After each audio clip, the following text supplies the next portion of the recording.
Dans la première lecture, nous avons l'expression suivante. Seigneur, sauve ton peuple. Et puis, dans l'évangile de la part de la Cananéenne, nous avons l'expression prends pitié de moi, Seigneur. Voyez-vous, c'est une expression de supplication que je nous souhaite de prendre à notre compte en ce jour. Demandons au Seigneur de prendre compassion de notre nation, de prendre compassion de nos différentes sociétés de vie, de prendre compassion de nos différentes familles, de prendre compassion de nos personnes. Aujourd'hui, nous pouvons, à l'occasion de la fête nationale, voir la Côte d'Ivoire comme Israël et lui appliquer ces paroles que le Seigneur a données dans la première lecture. Le Seigneur, en effet, dit « Ainsi parle le Seigneur, le Dieu d'Israël. Je serai le Dieu de toutes les familles d'Israël, et elles seront mon peuple. Ainsi parle le Seigneur, Israël a trouvé grâce dans le désert. Le peuple qui a échappé au massacre, Israël est en route vers celui qui le fait reposer. » On peut donc appliquer ces paroles de grâce à la Côte d'Ivoire. Ainsi parle le Seigneur. La Côte d'Ivoire a trouvé grâce devant mes yeux. La Côte d'Ivoire sera mon partage.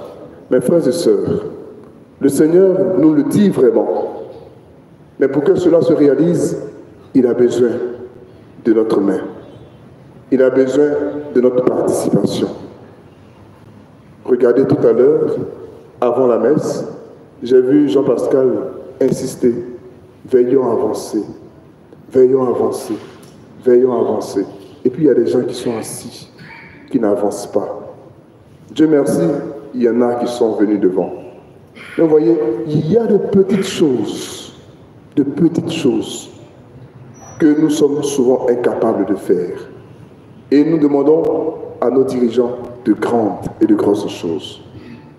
Le Seigneur passe par la simple petite chose de notre vie pour faire changer les choses.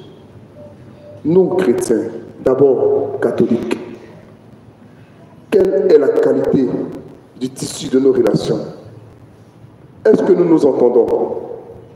Est-ce que nous aimons faire ensemble les choses? Est-ce que nous sommes disciplinés? Ça commence d'abord par là. Si nous le sommes, nous verrons qu'il y aura une certaine dynamique qui sortira de notre vivre ensemble. Et cette dynamique contaminera forcément. Et si on part au-delà de la religion chrétienne catholique, combien de chrétiens sommes-nous en Côte d'Ivoire? Quand nous entendons la parole de Dieu, est-ce que nous lui donnons de la consistance et du contenu? Est-ce que nous vivons comme des chrétiens? C'est d'abord ça que nous devons regarder. Si nous donnons du contenu et de la consistance à la parole de Dieu dans notre vie de chrétien, la Côte d'Ivoire ressuscitera. La Côte d'Ivoire vivra mieux qu'elle ne l'a fait déjà.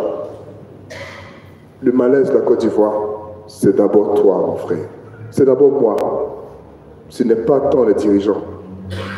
Si les dirigeants font et que nous disons que notre Dieu nous a donné des prescriptions, et ces prescriptions ne sont pas gauches, parce qu'elles sont éternelles.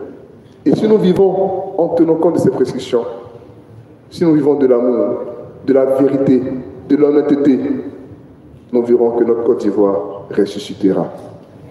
Parce qu'elle est malade, c'est de notre faute.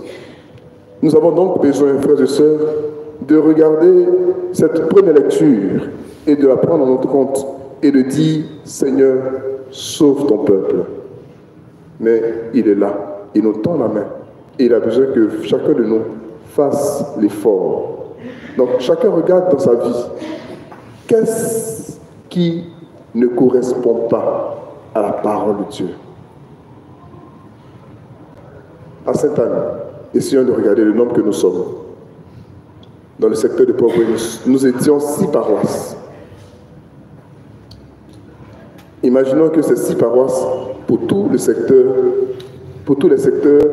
de Grand Bassam, nous en avons 7. Donc regardez un peu.